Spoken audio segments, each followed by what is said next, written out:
Fernando Paulsen y nuestros panelistas e invitados son una combinación clave por la 92.9 FM.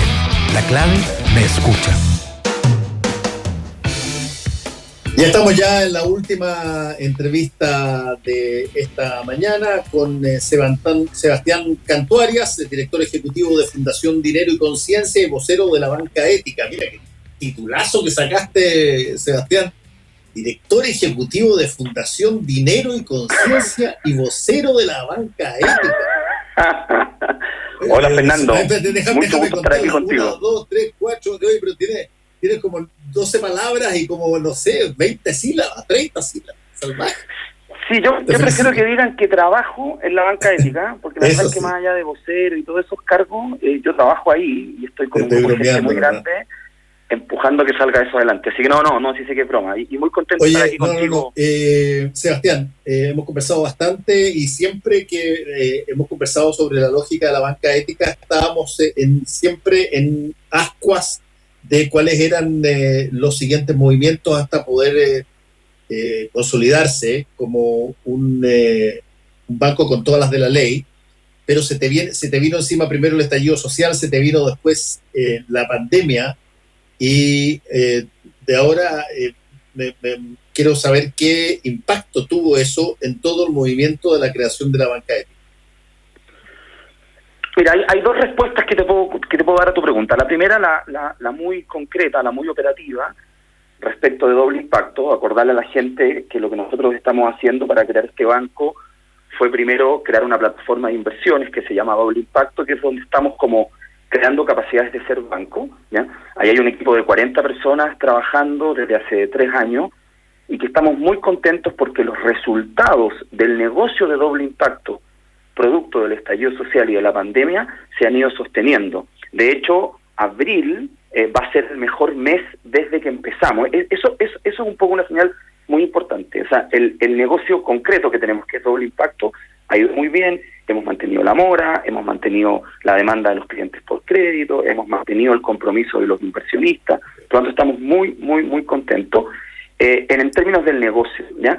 Y claro, es bien interesante. Y con esto te voy a la segunda respuesta que te quería dar. Es que la respuesta que estamos percibiendo es que la gente dice, bueno, está complicada la economía se ve negra, pero la nueva economía, la economía con propósito, se ve más iluminada que nunca porque es más necesaria que nunca, ¿ya? Sí. Por lo tanto, es la economía antigua la que se ve complicada, la economía que ha destruido el medio ambiente, la economía que nos ha quitado salud, es la economía que se ve complicada. Pero esta nueva economía, la que surge, la economía de respetar el medio ambiente, la economía de respetar los derechos humanos, viene con mucha fuerza. Entonces, a doble impacto le ha ido muy bien, y en ese sentido, nuestros planes de ser banco de aquí al 2022 siguen intactos, ya no hemos cambiado el plan, y pensamos que toda la fuerza de la reactivación económica y del rebote que viene en la economía es una fuerza que nos va a dar un impulso. Estamos ahí como arriba de la tabla, preparándonos para subirnos a la ola de todo lo que viene respecto a la reconstrucción de la economía. Estamos muy contentos con eso.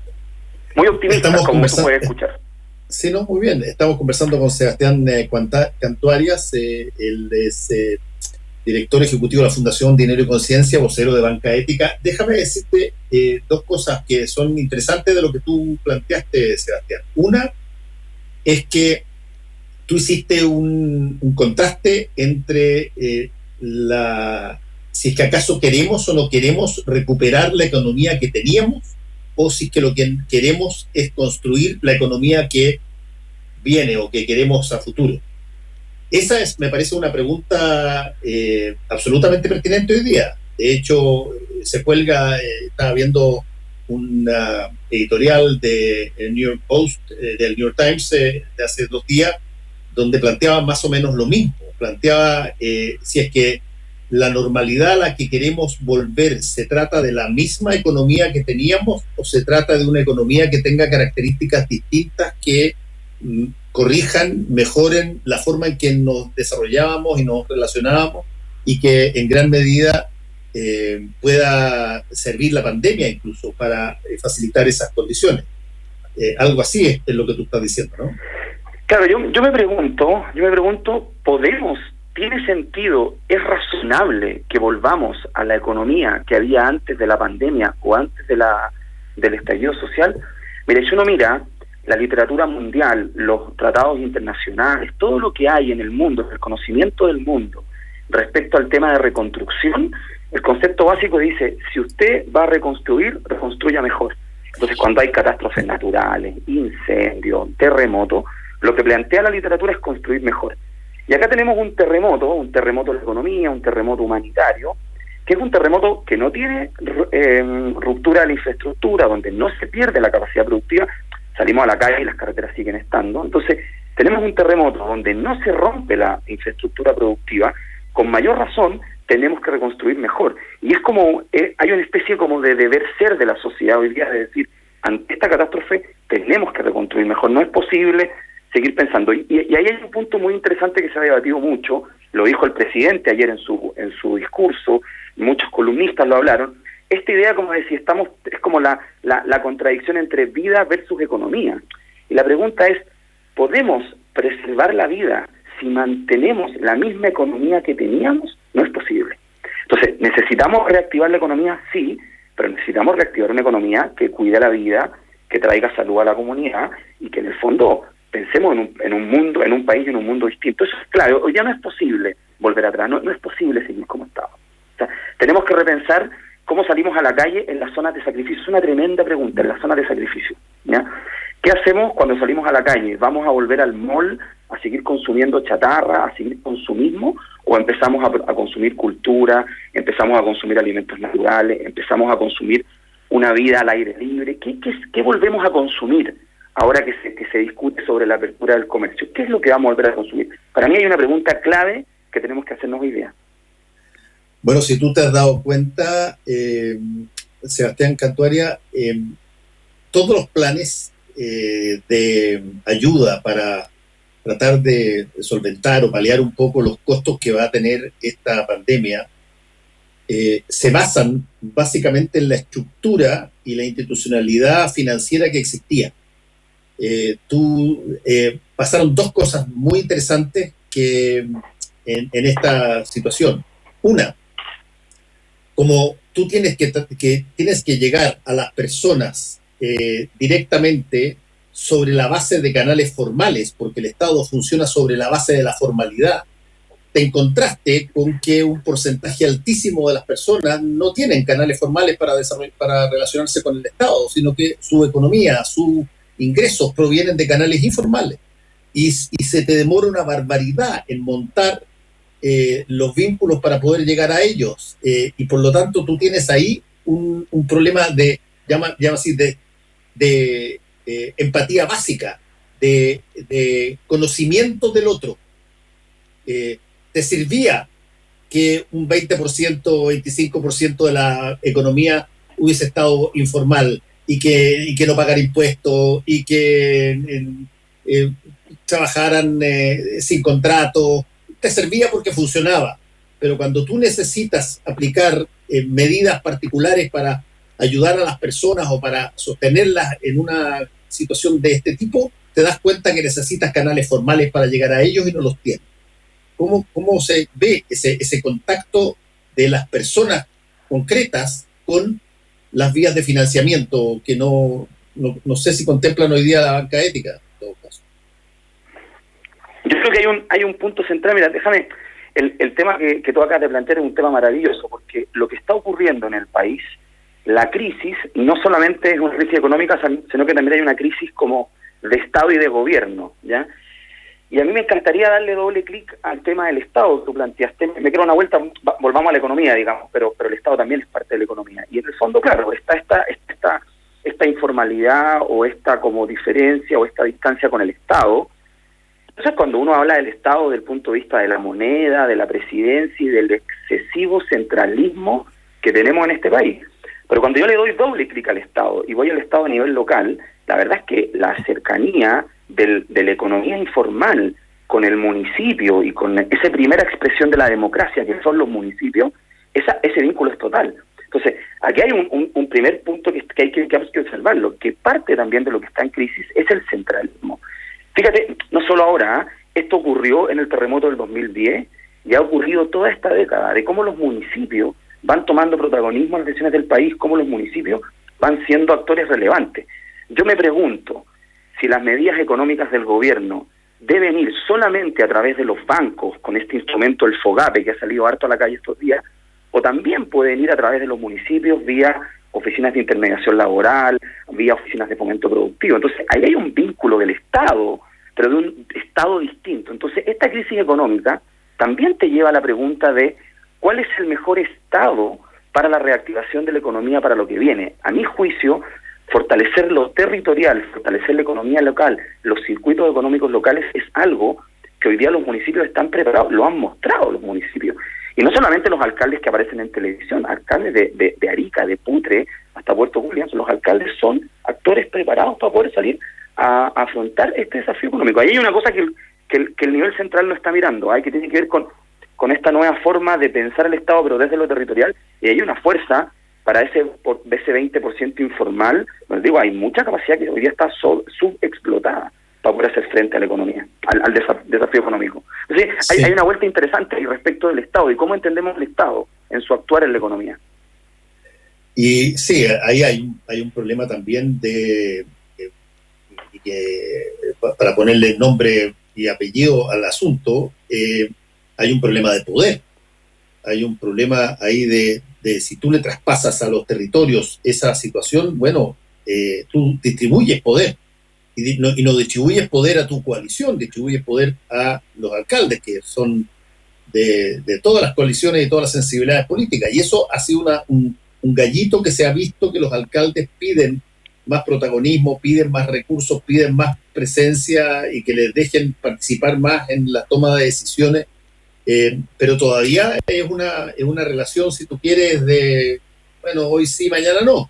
No es una cosa muy estable, pero yo me estaba refiriendo también, Sebastián, a las formas en que se canalizan los temas financieros con las personas. Esto de que tú postergues determinada cantidad de meses una cosa y que eventualmente alguien reclame de que te va a subir porque tiene que adquirir un nuevo crédito. La lógica del financiamiento tradicional llevado a situación de pandemia, ¿cómo opera? Bueno, aquí ha faltado harta creatividad, ha faltado harta innovación en el fondo. Yo creo que yo lo dije la semana pasada, como cuando aparecen las medidas del Estado, para no ponerlo en el gobierno, para entender que este es un problema país, más allá de un problema de quién gobierna. Hay que tener un poco de altura de mirada ahí, yo creo. Sin duda. Mirarlo desde el punto de vista del Estado. Eso me parece clave. Me parece perfectamente correcto. Sí, mirarlo desde el punto de vista del Estado. El Estado, lo primero que hace es que actúa respecto a los instrumentos que tiene. Entonces, el Estado abre su carpeta y aparece el FOGAPE, que es este fondo de garantía a las pequeñas empresas, que el Estado lo maneja a través de los bancos.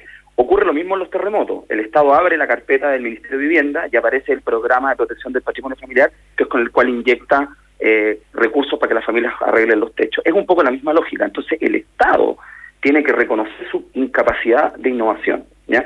Y desde el punto de vista financiero, hay tres caminos que son súper importantes. Uno, el que te nombré, el del municipio. A mí me parece que en los municipios hay una tremenda oportunidad de innovación financiera. O sea, canalizar recursos a través de los departamentos de desarrollo productivo y de las OMIL es una tremenda oportunidad. Mira el centro Yunus en el municipio de Peñalolén, donde hay una tremenda capilaridad en la economía y un conocimiento de lo que ocurre en la economía peñalolina. Hay una tremenda oportunidad ahí, como ejemplo, digamos, ¿ya? Y lo otro, claramente, el mundo fintech. O sea, todo el mundo fintech queda fuera de la innovación, de la medida del Estado, cuando el Estado abre su carpeta y va por el camino tradicional del FOGAPE. Porque en el fondo el Estado no es un buen actor en la innovación. Por lo tanto, abrir el camino al mundo fintech es súper importante. Lo que hace Doble Impacto, lo que hace Red Capital, lo que hace Cumplo, lo que hacen los actores del mundo fintech es muy importante para poder llegar también a las pymes, asumiendo que las fintech tienen más velocidad, tienen capacidad tecnológica. Y la última, que me parece muy importante, también es el tema de las microfinanzas. O sea, en Chile hay 2 o 3 instituciones de microfinanza, Fondo Esperanza, el Hogar de Cristo, por ejemplo, ¿ya?, donde hay gran capilaridad y donde hay gran capacidad territorial. Están los bancos comunitarios de Fondo Financiero. ¿Qué es lo que te quiero decir? Es que cuando el Estado opera en su lógica de Estado, es exageradamente poco innovador y muy ceñido a lo. Entonces, el Estado necesita abrirse a una conversación donde le podamos vender un poquito de innovación. Sería espectacular para el desafío económico que estos $3.000 millones que el Estado va a inyectar, que son recursos de todos los chilenos, pudieran ir a distribuirse a través de estas otras alternativas, municipios, organizaciones territoriales, organizaciones de microfinanza, fintech, etcétera, y eso daría velocidad y daría innovación a la emergencia económica de salud, digamos. Creo que hay un camino muy importante ahí. No sé si te contesto un poco más con eso. Creo que hay una innovación ahí que hay que mirar. No, me queda claro. Lo que no me queda claro es las razones por las cuales, por ejemplo, eso se descarte o no sé. Tú dices porque hay un atavismo, una inercia natural a que las cosas tienen que darse de una determinada manera. Pero si es que uno lo mirara desde el gobernante, diría, oye, yo no puedo arriesgarme en una época de pandemia a canalizar plata por una serie de instrumentos que pueden ser tremendamente interesantes, pero que el Estado no los tiene contemplados y que eventualmente después deriven en una pérdida de plata enorme y una dispersión de la cual va a tener que pagar el propio gobernante.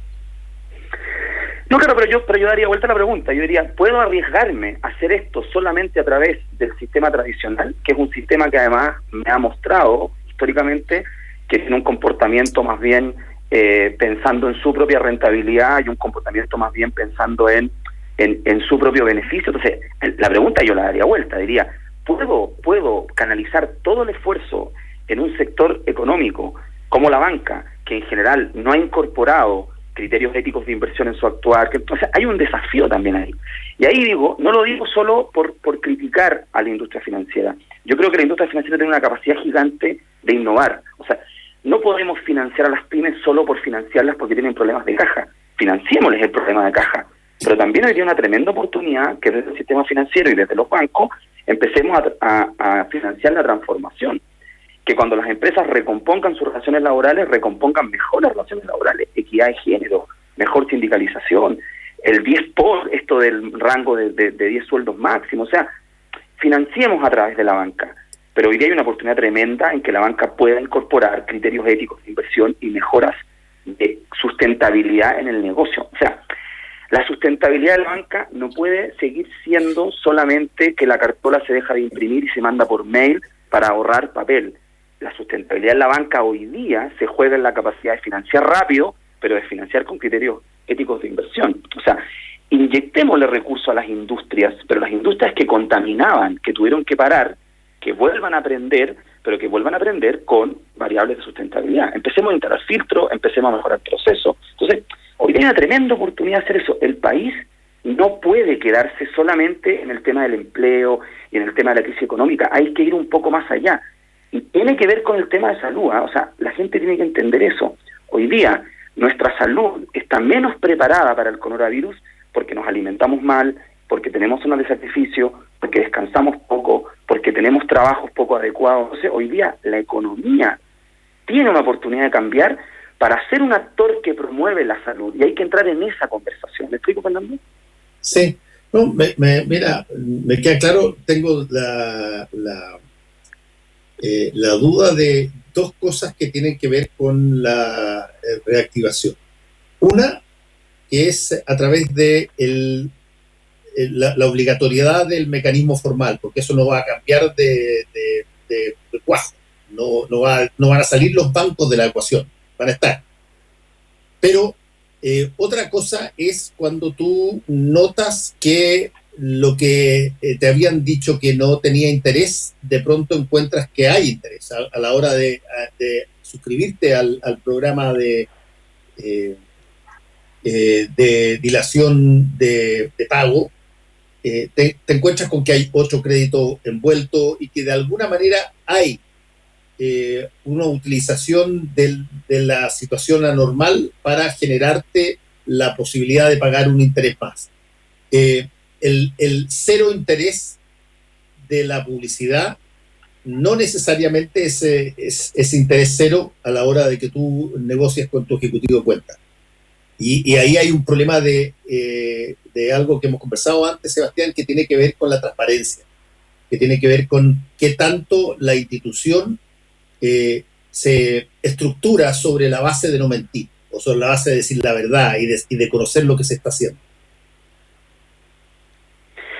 Bueno, hoy día, para mí, no tenemos un camino distinto que el camino de la transparencia. Hoy día no es posible. No es posible que en este contexto de crisis, con recursos públicos que son de todos los chilenos, no le pidamos, no le exijamos a las instituciones financieras que van a operar todo este salvataje de la economía, que no operen desde el punto de vista de la transparencia. Ahora, la transparencia no tiene que ver solamente con no mentir, no hay que entenderla solamente en esa lógica, ¿ya? La transparencia también tiene que ver con crear economía, porque cuando las empresas acceden a un financiamiento que es transparente, eso mejora la gestión de la empresa, eso le da mayor posibilidad a la empresa de desarrollar su negocio. Y cuando desarrolla mejor su negocio, paga más impuestos y genera más y mejores empleos en el fondo. Entonces, la transparencia tiene que ser algo que tiene que entrar en toda esta discusión en el gobierno. Yo aquí hago un llamado al Congreso, digamos, tiene que entrar la variable de transparencia. La transparencia de la tasa, pero también la transparencia de en qué se invirtió. Sería muy bueno saber, una vez que estén gastados estos 3.000 millones de dólares, en qué fue lo que invertimos, para que empecemos a cambiar. Si todo lo que hicimos fue invertir sobre la economía del consumismo, no estamos cambiando nada. Ahora, si empezamos a invertir en agricultura orgánica, empezamos a invertir en cultura, empezamos a invertir en viviendas sustentables, empezamos a invertir en ciudades inclusivas, estamos cambiando. Por lo tanto, la transparencia no es solo como no mentir, sino que también es entenderla como proceso de transformación. Los bancos tienen una oportunidad gigante hoy día de ser transparentes en esto, de abrir esa transparencia para decir a los clientes, critíquennos, cuenten en qué nos estamos equivocando para poder mejorar, para poder ser un mejor aporte. Entonces, bueno, y hay un problema que se generó ahí que a mí me pareció muy poco feliz, que es esta idea de prometer la tasa al 0%. Porque el titular de la tasa del 0% es un titular que no es real y que no es real, porque hay costos de comisión, porque hay costos de transacción. Entonces, al final, nos vamos a dar cuenta que los CAE, que son este costo anual equivalente, digamos, va a ser por sobre el 0%. Entonces, en ese sentido, hubo un camino poco feliz ahí por parte de los anuncios del gobierno. A mi juicio fue un error no haber planteado que se podría haber planteado que íbamos a ir a una tasa muy competitiva, una tasa muy buena. De hecho, mira, lo que hay que plantear acá es que lo que estamos buscando es que las pymes accedan a las tasas con las que se endeudan las grandes empresas. Esa tiene que ser la apuesta, ¿ya? Porque las grandes empresas se endeudan cerca de 0 al 3, al 5, al 6, pero nunca al 0, ¿ya? Por lo tanto, que las pymes se puedan endeudar hoy para la crisis en las tasas de las grandes empresas puede ser un cambio de paradigma muy grande para la economía y que eso después se podría mantener. Entonces hay una promesa que se hizo que a mi juicio hay que bajar, que hay que poner ahí la pelota en el piso, porque se está creando una expectativa. Y además hay que entender también que el FOGAPE, que es este instrumento formal que tú estás planteando, es un instrumento que, además de la garantía del Estado, exige garantías por la parte del crédito que el Estado no cubre, requiere que las empresas tengan ciertas características. Entonces, no todas las empresas van a lograr acceder al FOGAPE a través de su banco con tasas tan bajas como las que se están prometiendo. Entonces, hay que tener cuidado porque se está generando una expectativa muy complicada ahí, que lo que va a traer es frustración, y eso de alguna manera le hace daño a la economía y le hace daño a la capacidad que tenemos de reconstruirla. Entonces, hay un problema. Yo sería más transparente y hablaría de los CAE, de los créditos, donde incorporamos la tasa, incorporemos la comisión, incorporemos el costo. Y no hay que tener miedo, porque los bancos tienen un costo de hacer este trabajo, y que ese costo lo cobren, no hay ningún problema. Eso es súper razonable, que los bancos cobren el costo que tiene hacer este trabajo. Está re bien.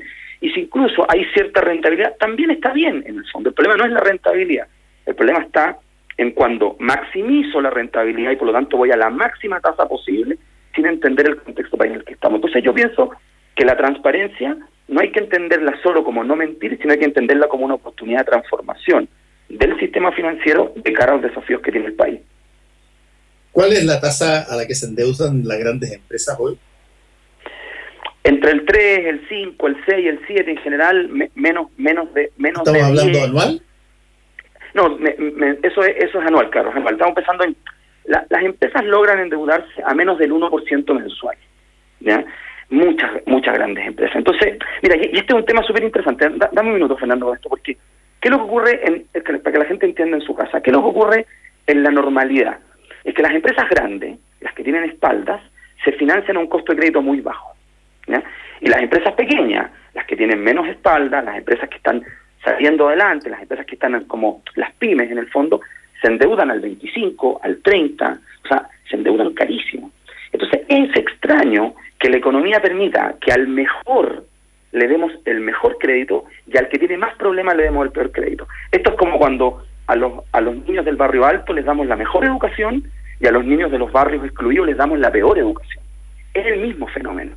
Es cuando las personas que tienen más educación acceden a mejores viviendas y las personas que tienen menos educación acceden a viviendas segregadas. Es el mismo fenómeno, es el fenómeno de la desigualdad que tiene nuestro país. Entonces, hoy día hay una oportunidad de que las pymes, que en general se financian al 25, al 20, al 30, se puedan financiar al 5, se puedan financiar al 6, es una tremenda oportunidad. Entonces, yo dejaría de prometer tasa cero y empezaría a prometer que como antes te financiabas al 25, ahora te puedes financiar al 5, al 6, al 7, al 8. Eso ya es una tremenda oportunidad, es un tremendo elemento de transformación. Entonces, es traer equidad a el acceso al crédito de las pymes y el acceso al crédito de las compañías. Que las empresas más pequeñas, que hacen un tremendo aporte al país, accedan a créditos similares a los créditos que acceden las grandes empresas, que también aportan al país, pero que tienen espaldas financieras para poder autosustentarse. Sí. Sebastián Cantuarias, director ejecutivo de la Fundación Dinero Conciencia, vocero de Banca Ética, muchas gracias por haber estado una vez más con nosotros. Gracias, Fernando. Muy bien. Cuídate. Por la oportunidad de estar acá. Abrazos, que te vaya muy bien. Gracias a todos. Y chao. Saludos a todos ustedes, tengan un buen día, cuídense, chao, chao. Club Providencia, un lugar para encontrarnos en familia, presentó Combinación Clave. Fueron 3 horas de información, realidad y debate junto a Fernando Paulsen y nuestros panelistas e invitados. Volvemos mañana con los temas que nos importan para seguir debatiendo y conversando. Combinación Clave. La clave me escucha.